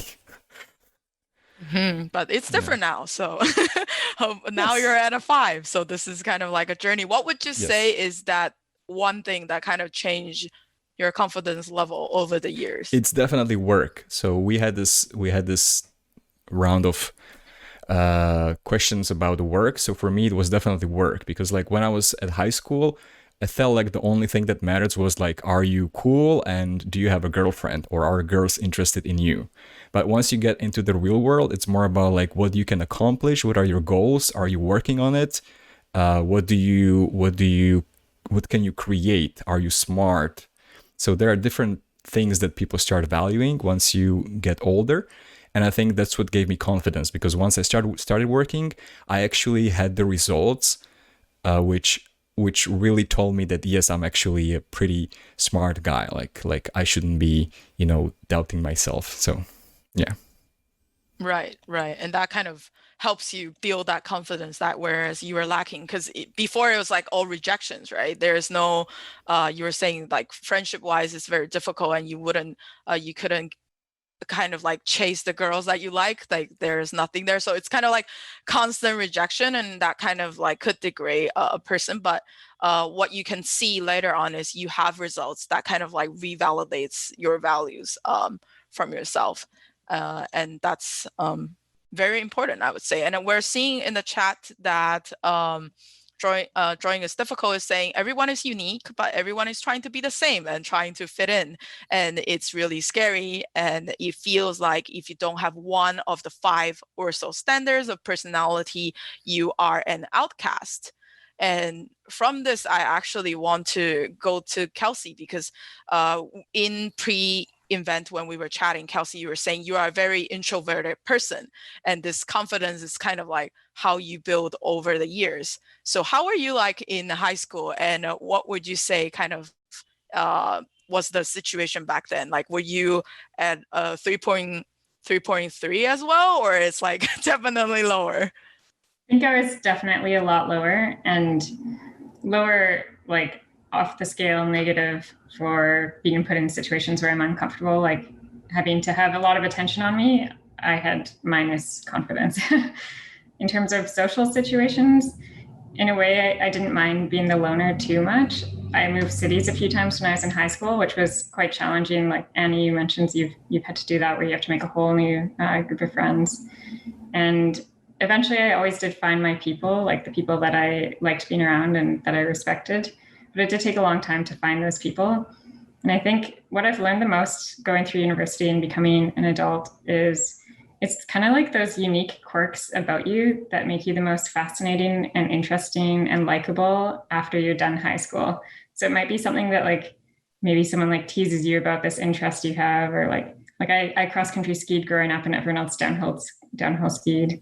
And people would be like, why are your skis so skinny? That's so weird. And now everyone's trying to get into cross country skiing. And it's like the skill that I have that I can teach my friends and teach other people. And same with the people that I want to spend my time around. It's the people who are really passionate about like kind of unique things, and I can learn from them and grow from knowing them. Yeah, that is definitely, I think, what kind of like the difference in high school and like the real world, like after you graduate, like a lot of the things that you were being teased about in high school can kind of become like your uniqueness, and that is different from everyone else. So they are curious and they will want to know like what happens to that, kind of like how to be the same as, or just like interested to know you as a person. And Kimberly, we're seeing from the chat, is saying that all the peers that judge me either to my face or behind my back, overthinking about the mean things they say tend to put me down, and I cannot be my true self. So pop quiz for Jez, like how do you deal with these kind of judgments in high school? Did you have to deal with them, and how were you like when you were in high school? Mm-hmm. Oh, okay. Put me on the spot now. What was I like in high school? Basically, and thinking back, it's a little bit sad, but basically I was just trying to be like all the other girls around me. Appearance wise, like I would try to dress and do my hair the same way, and hang out at the same places. And it was all about fitting in, kind of like what Andre had touched on, is it was just always trying to fit in and not embrace what made me weird and unique and kind of an outcast, which is not necessarily a bad thing now that I reflect on the last decade of my life, because pulling away from what others expected of me, which was even like my career. I didn't mention, but I changed university courses. I was in health sciences at the beginning, and I switched out of that because by that point I was starting to get more in touch with who I was and what I liked and what I wanted. And what I wanted to do was to travel and to see the world and have those experiences. So pretty much I ignored the advice of people who said, don't change your course, don't go overseas, stay here, do this, do that. And I studied what I wanted, and I went overseas. I worked at Disney World. I lived in Europe. I did all these things that scared me and put me in outside of my comfort zone, until I got to the point that I realized that these experiences were what I wanted and were what were giving me genuine joy and making me feel for like the first time ever, like authentically me. And ever since then, I've continued down that path. And I realized that at the end of the day, if I'm happy, these people from back in school and back in my hometown that might have doubted me, like their opinions today don't really matter. Right. Yeah. And that's very important. I think you are kind of finding out yourself as you for all of you in the chat, as well as you grow up, you're kind of like coming in terms with more you are and how you are a person. And I think to answer kind of Kimberly, and also drawing is difficult, is now kind of saying that these mean things people say about you, I feel like as you grow older, when you understand more about yourself, you will kind of like see through them. Like it's like saying something like something is like judging someone by their appearances. It's very kind of subjective in a way. What they say, you don't really need to care because that's how they feel. And that's not necessarily how other people feel. Like, let's say if somebody says online right now, if they watch this recording later and they're like, oh, this host is like, doesn't look really nice. And I'm like, okay, like that's from your perspective. I don't look really nice. Like maybe from my family's perspective, my friends and my girlfriend, like they think I'm pretty awesome. So that's fine if you have that opinion, and I just carry on being me. And that is very important, I think, because the more confidence and the more you believe in yourself is going to help you to alleviate these kind of like mean things. And it's the same with like rumors around school. I think all of us can kind of relate. We don't want to be the outcast in high school. And whenever people say something about us, we get really nervous and we're like, no, that's not me. But if you think about it, if your friends truly know who you are, they're not supposed to believe in the rumors, you know, because they're supposed to have your back. And if they leave because of these mean things, these rumors people are saying about you, then great. Like you have successfully alleviated the toxic people and the fake friends of your life. And whoever is left is basically your true friends. And believe it or not, in life, you don't need 20 friends. You don't need 30 friends. As long as you have one friend or just that one person that believes in you, that is making all the differences. So you just need to carry on and make yourself sparkle so that you can kind of, like Kelsey was saying, have other people find you, your people will find you, believe in that, and then kind of like carry on with that. So don't care too much about other people. I know this is very easy said than done. Obviously, if people were to say something about me at work, I would still care about it, but I would have to constantly, this is a process to remind myself that whatever they're saying is not true. Mm-hmm. Though, if it is true, you can reflect and then you can kind of like take this as a feedback of like, this is how other people is seeing you, and build up with the action plan that can kind of change. So that's kind of like that. What about you, Nu? How are you like in high school?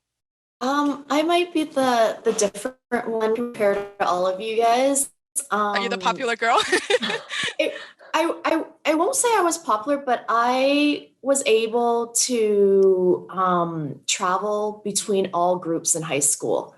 So I didn't have tons of friends. I had two very good friends. So there was the three of us that basically, if a teacher wanted to know where one of us was, they just had to ask one of the other, and we would know where the other two were. So I was very fortunate that I had two incredibly solid friends through high school.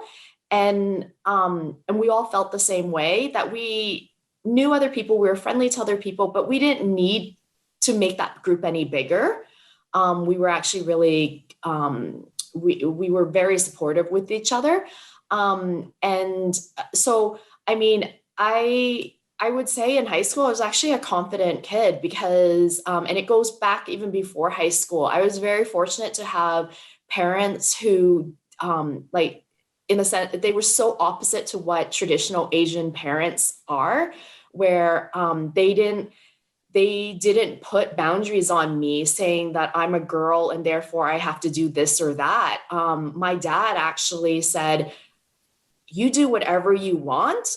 The only person that's going to stop you is you. We're not going to stop you. So whatever you want to do, you need to go out, put the work into it, and create that vision that you want.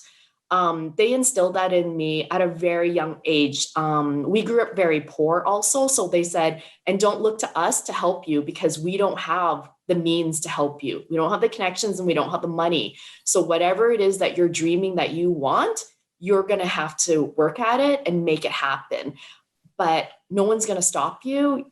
You're going to be the one that stops yourself. So, I mean, I was very fortunate to have incredible parents who set that thought in me from a very young age, to give me that confidence without even it's only as an adult looking back that I realized that they gave me that foundation of confidence, because they didn't say no to me.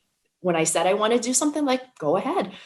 They didn't say, oh, you're going to hurt yourself or anything like that. They're like, she hurts herself, she'll figure out never to do that again, but we're going to let her do it. So I was really lucky that way. And then because of that, I tried everything, like, and that's what I mean by I moved in every circle. Like I was in advanced, like the advanced English and calculus classes. Like academically, I was like at the top of my class. I did arts. I was in photography. I was in ceramics. And then I also was on like 3 sports team, right? The only thing I'm really inept at is music. And I accept that I will never be musically talented in any way. And I admire people who who can play music or can, live and breathe music. I'm very envious of them, but you can't have everything. And I'm okay with that. But I'm I'm the odd one out here in that I felt okay with who I was, considering the situation of high school, right? So so I consider myself very lucky that way. Yeah, I think when you're in high school, a lot of people have opinions about you, and if you're fortunate enough that you have kind of like that foundation already built, you are kind of immune to all this criticism or other people's opinion.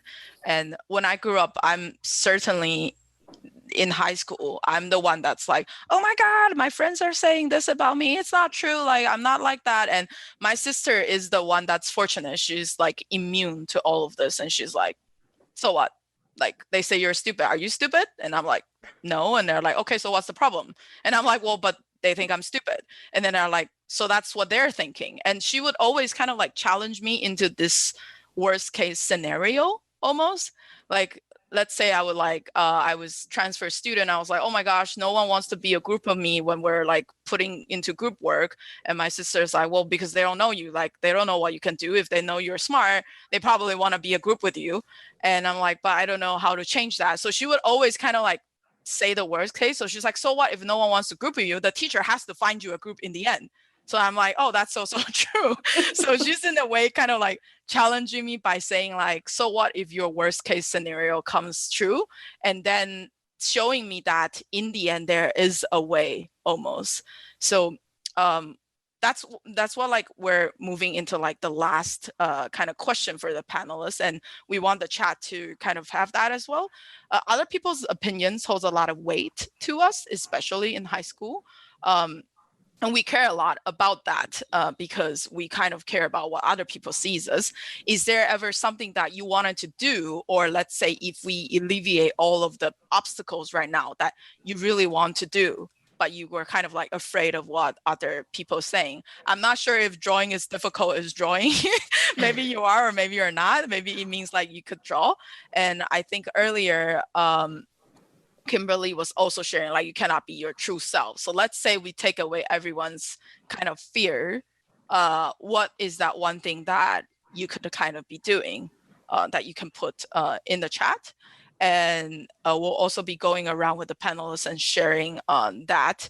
And I can share probably from first. I'm not sure it's due to fear or there's just lack of kind of endurance or like the will to carry on. But I always loved writing, but I like also creating stories. But for some reason, there's like some procrastination going on. And I think it's definitely related to fear because I'm kind of stuck in a place in between writing English and writing in Chinese because which is my first language. My Chinese is not very good because I lived abroad for a lot of time when I was a kid. And I mainly kind of studied languages when I grew up. And now I'm living in Vancouver. So English is kind of like the day-to-day language now. So Chinese is fading. But when I'm writing in English, because I'm kind of like a second language speaker, it doesn't make me have that enough confidence to portray the ideas. And sometimes I feel like it's hard for me to express what I want to do. So I think because of that fear, I didn't write as much as I want to. And I think that's definitely something I hope to change. Like could start with something very simple, just like writing my ideas down or even like sharing with people. And I find that oftentimes when you share your fears with other people, the encouragement also comes from others, and they can kind of help you build that confidence. And we'll start with Jess first. Is there anything that you ever wanted to do and someone kind of, because you were afraid of other people's opinion, that you weren't able to do it? Yeah, I can definitely share about that. I'll be pretty quick about that, and then maybe we'll jump to Alex, because I want to hear about high school Alex, who I think we missed. Oh, right. Oh, sorry. Yeah, sorry, Maida. Sorry about that. I'm curious. Yeah. But for me, I'm kind of in a transition period, or I have been across this past year, of doing something that I have been wanting to do for a long time, and I have started doing it. I'm not 100% there yet, but I have like my foot very far in that door, which is running my own business and being my own boss, which has been a very, very scary thought for many years, how that would even work and all the different moving parts of making that feasible. So my first step towards that is freelancing, and I have clients that I manage of my very own, and I do the invoicing for them. I run the client meetings, I present and do all the work in between. It was very scary at the beginning because I was afraid of failing. And I think fear of failure is something that just stops people even in their thoughts of letting that even become a full thought. And then, I took that leap of faith, transitioning into the realm of digital and user experience. And the next step after that was, if I really want to achieve and accomplish the lifestyle that I want, with the flexibility of hours and deciding what my days off and weekends and holidays will be, and being able to travel between two countries that I call home and continue working remotely, it would be by becoming my own boss. So I'm halfway there. I'm getting busier. I'm able to, as of recently, start subcontracting work out to other designers in my network, which is, if you told me a year ago I'd be doing this, I wouldn't have believed you. But it's baby steps. And the first step is believing in yourself and trusting yourself and asking for help, and knowing that there are so many people out there, experts with more experience, who are willing to help you if you just ask.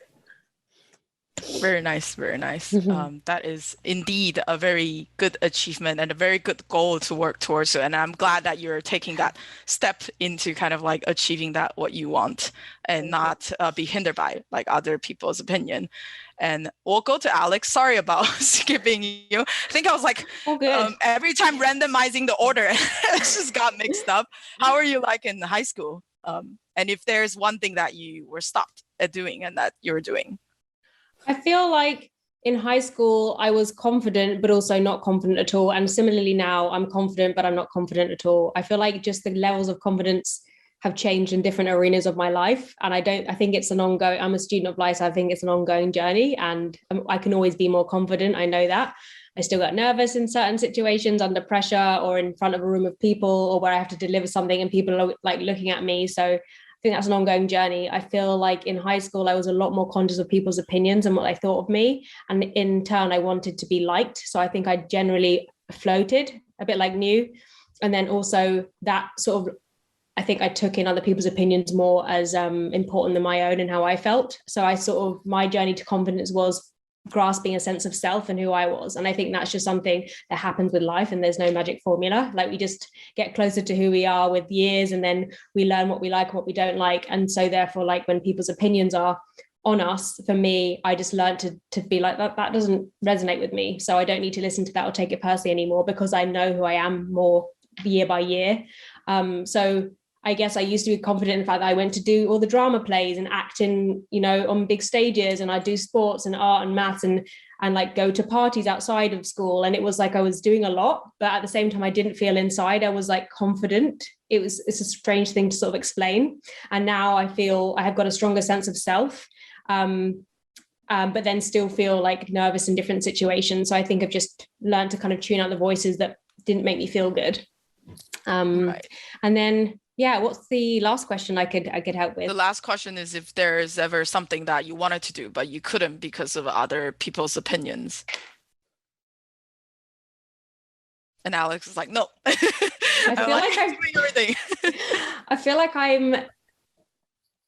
maybe I could be a bit more of like someone who questions things a lot. So I've always done things that like I wanted to do. But I guess there's always that, for me, fear of missing out. That's a big driver for me to like my detriment or to not. I don't know. It's just helped me move countries a few times, change jobs, identify my sexuality, date different genders. Like, even though it's all been scary, I've just had to do it because I know if I don't, I'm harming myself. So I've just sort of had to try it. Otherwise, I know for me, I would feel regret and I don't want to live in that space. So I've had to just sort of like acknowledge that fear voice or other people's opinions and then sort of push past it. It's just sort of a journey that's been and will continue to grow, like I said.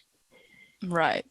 Yeah, definitely true. We're like in 6 minutes behind, but I really want to hear what Kelsey and Nu has to say.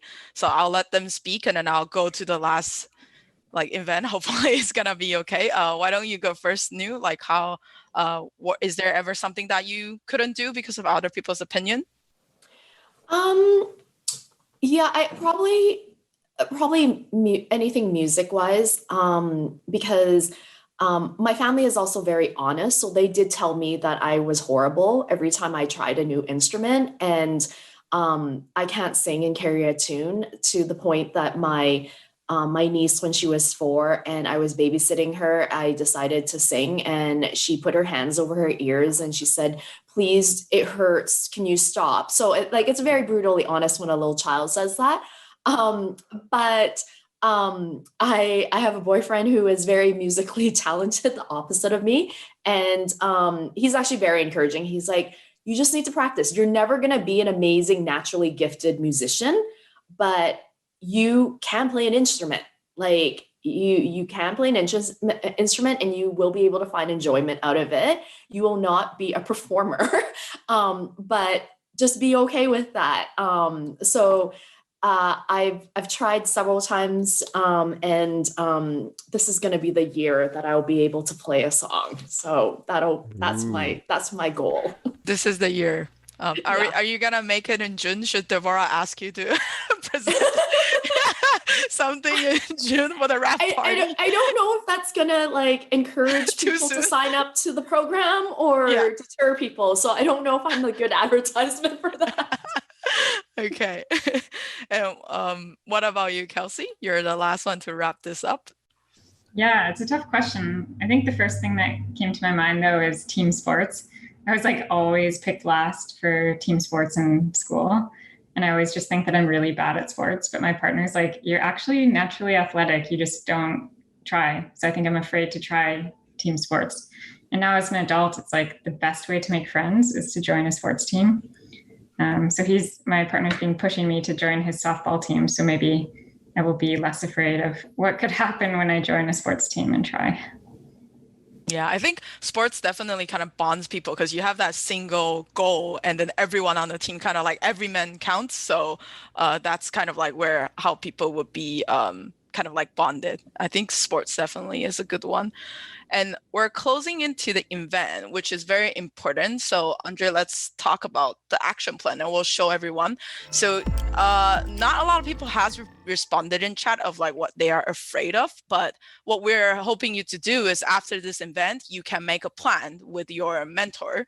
So when you speak to your mentor next time, feel free to discuss a little bit of what actually you think is currently stopping you from being the confident person you are, or what are kind of your struggles. And we want you to kind of make a concrete plan into taking steps towards building your confidence. And we don't want this to turn into another New Year resolution, because if you say, "I want to be more confident," it's going to be very difficult for you to think about. It's a very big goal. So you're like, "I want to be confident." Okay. what's next? Like you wouldn't know what to do. And because you don't know what to do, you're most likely not going to do anything, which is why I want to lose weight never really works out in New Year resolution, because it's just too much of a goal. But what we want you to do is maybe have a very concrete plan that you can do next week. So let's say I want to be more confident. My struggles right now in high school is that I can't seem to make any friends. And why I cannot make friends is because I don't really know how to talk to people. And maybe it's really small. Maybe it's just saying hi to the person sitting next to you in your class. Maybe it's 5 people. Maybe it's every person in the class, whichever you feel more confident. The important thing is you are making this a progress and you are kind of starting your journey and that first step towards your confidence. So we want you to build your plan, the goal of the year, and then making small kind of like steps into that you can execute within next week. And we will also be sending out a questionnaire right after around like this week. Right after that, we will ask you like, what's your plan, and have you actually taken an action next week? So we will actually follow up and we will provide updates in the newsletter. And that's it for this event. Let's go back to all the panelists, Andre. And thank you everyone for joining our live stream today. A big thanks to all the panelists for giving us all this really, really nice insights and sharing your experience. It's very generous of you to share all your journeys and your experience. And also a big shout out to Andre as well to helping us with this whole seeing transition of the event and making sure everything works well. The poll generates nicely. And as well as all of you in the audience for contributing in the discussion, making this a really nice event. And as well as Devorah, who helped us, as all of you know, preparing this lovely event. So and last but not least, the most important is of course you, Annie, because you put everything together. You're the reason why we're here and you hosted it perfectly. So thank you. Thank you everyone. And thanks for joining. And that is all from us. And hopefully we will see you again. If not, we'll see you at the wrap party. Thank you everyone. Bye-bye. Bye-bye. Bye.